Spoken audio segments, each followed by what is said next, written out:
Hi, this is a session on design, and I think design connected to the digital experience. It's a crisp one, so I thought I'll walk you through what we've done and kind of given you a solution on that. It's about payment solutions, but I think we'll start with the whole idea of how there's no difference between a physical design experience and a digital experience, and I think that's the first part of building this whole idea. So normally what happens is when you kind of start off designing something in the digital space, you start looking at it very differently from a product space. So I come from a product design space, and I thought I'd kind of take it from the back to front and talk about products first, and then give you a sense of how we've kind of addressed a digital design experience with that. If you look at products, I think it's very immersive in the way you kind of create things that are desirable. And I think it's about functionality, it's about the way you craft things. And with all of that, it's in some sense you can't pinpoint exactly what does which part of it. But if it seamlessly comes together, it's about good design. And I think that applies to digital experiences as well. Simple products. I mean, if you look at functionality itself, if this beauty and functionality, if you actually seamlessly embed it in, that faucet out there is not a standard lever, so you kind of swing it out, it gives you water from cool to warm. And in that sense, it kind of gives you functionality, but it kind of creates a desirable intent to it. And the same with a electronic device. So if you look at products, I think there's this whole space where products are physical, so it kind of lends to being a lot more sensorial. And when you design products, we need to kind of look at digital experiences as well from the whole sensorial perspective. So for example, if you create a very simple copper carafe, it kind of signifies where the copper benefit comes from. But when you do a high-tech product, it kind of takes the same cues, but defines it in a very different way where it talks about copper infusion into water. So that's the kind of variation you have. Finally, at the end of it, I mean, good design works if the whole experience is good. And I think I reflect this on digital design as well, where everything that you put together in an application that you design for a screen has to come together seamlessly. And I mean, a good analogy is a bike. I mean, everything in the bike kind of works together seamlessly, whether it's the branding, the color, the experience, the engine sound, etc. So I think that's the kind of analogy that works very well when you apply it for digital design as well. The other thing is there's a lot of upgradations in software and technology, and I think that happens in products as well. You have to be able to hold on to a consumer once you kind of move from one upgradation to another. And one of the big parts of doing that is to kind of create anchors in each product. So in this case, what we did for Purity was kind of look at this whole idea of blue water. So the moment you use purification as the broad base, blue water is something that carries through, but the product keeps evolving and improving. And of course, the way you communicate to a consumer with display, that kind of stayed true to the original product. And in that sense, what happens is that the consumer starts recognizing your communication style and how you speak about certain things. And I think this digital design is now becoming almost used to products. And in the time to come, you'll probably see them absolutely seamless. This is a display, and most of the product is actually a display. And I think, again, we need to kind of start looking at how we can seamlessly blend communication with the consumer and easy communication with devices that we create. The last 3D analogy that I want to give is about watches, because finally a watch talks about time. It's all analog here. But the way you interpret design, which is textures, finishes, rubber, etc., the whole thing kind of reflects a very different perspective. And functionality still remains the same. So give an example of, if we take that whole paradigm of, say, planning, one way to do it is to kind of look at this very conventional tabulated planning, where you have a list. Now, it doesn't really help, visualize information better, but what if we layer it with the fact that you use an analog face, which is the most common thing that consumers see, and see that as planning. The moment you see an analog watch, you actually don't look at time, you actually look at how you can plan things. You are intuitively planning what you're doing ahead. And I think if you reflect that into a digital application, it kind of starts making sense. Why can't we use time as the base to create a plan? So that's what I was looking at from analogies of the three-dimensional objects that can kind of start playing a significant role in digital design as well.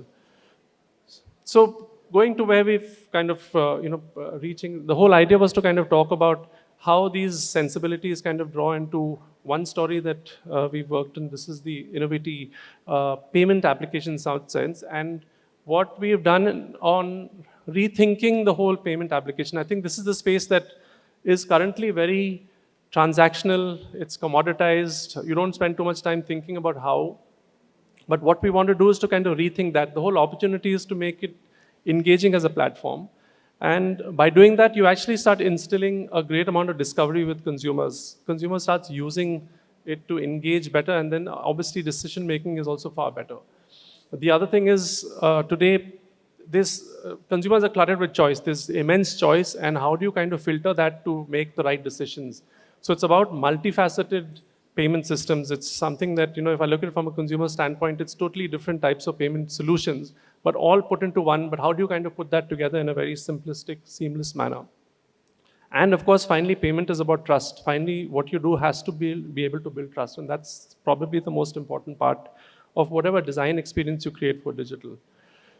So finally, it's about creating, using a tool, but moving it to being something that facilitates a user, and therefore a purchase partner, a companion, someone that can kind of almost handhold you into demystifying payment solutions as such.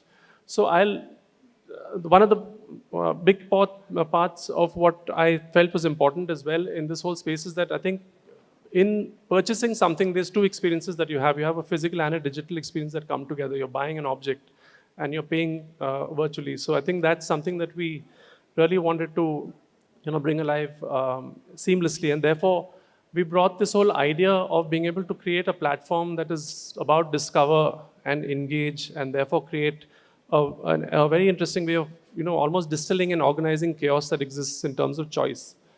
So the whole thing started with, can I use a paradigm which is physical, which is paper? Paper is a great organizer of information. You can fold it, there's envelopes, and it kind of goes up to a whole range of things. And paper is part of our lives. Everyone's familiar with it. Why can't we use this as a digital asset and build that as part of, how do you segment information and organize it for users? And paper has a great ability to become three-dimensional. So we ended up with the cube as a device. And the cube actually is a very interesting device. It's three-dimensional. It kind of creates this whole depth of greater organization in the space of a digital screen as such. And it can do a lot. It's transformative. It allows you to be able to define a whole range of functionalities with a very simple, obvious, known visual asset. So we kind of created this whole application around a cube. And it created this very interesting thought that consumers remember forms and shapes far more than text and letters. So in that sense, it kind of became a fundamental, foundation for this entire application. So what we had are basically three simple aspects of design that we put into this application. One was the cube.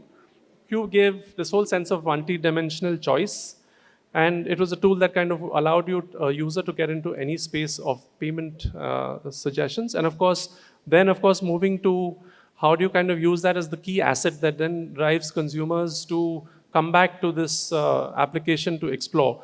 It's initially designed for obviously retailers and consumers who are actually using it for payment solutions, but it's intended as something that can reach out to consumers finally. The second part is, of course, how do you organize information in it? It's very simple. We've taken the whole paradigm of paper and kind of looked at complex things of installments, monthly payments, bank credit, etc., and then broken that down into simple ways of defining how a consumer can see information. And I think here it's about making the consumer educating the consumer about simple things that could look quite complex otherwise. And of course, the third very simple intuitive thing was, let's move from keying too much to movement. So it just swipes, and that kind of defines control in a very simplistic manner. And I think consumers over the last few years have become very adept with technology, with digital interfaces. And I think this is like the future of what we see in digital design. So it kind of gives you enough variations of what you can do with choice and search. So this is the fundamental part of the whole application. I think how do you kind of make choice and scanning and searching easy for consumers? It's easy to type something in, but you have to know specific things. So we designed the cube to filter and search in a very simplistic manner. Most consumers would search based on varying options. They could search by brand, by price, by kind of product type, etc. So we had created this flexible enough for a consumer to use it in any way they choose. And of course, connect the complex things of how do you see installments and payments and bank related information with the products that you're choosing. So it became a very visual tool and very easy to learn. You don't really, it's something that has a very low learning curve and you adapt to it quite fast, and therefore becomes a very interesting tool for discovery and engaging with consumers. And finally, of course, it connects everything down to payment solutions and demystifies how the logic behind installments, etc. So it kind of has a very visual interpretation of what you would see as pure numbers that break down. So finally, at the end of it, I think this is what we've come up with. This is something that kind of currently is for the retailer, but creates a great platform for the consumer in the future. Thank you.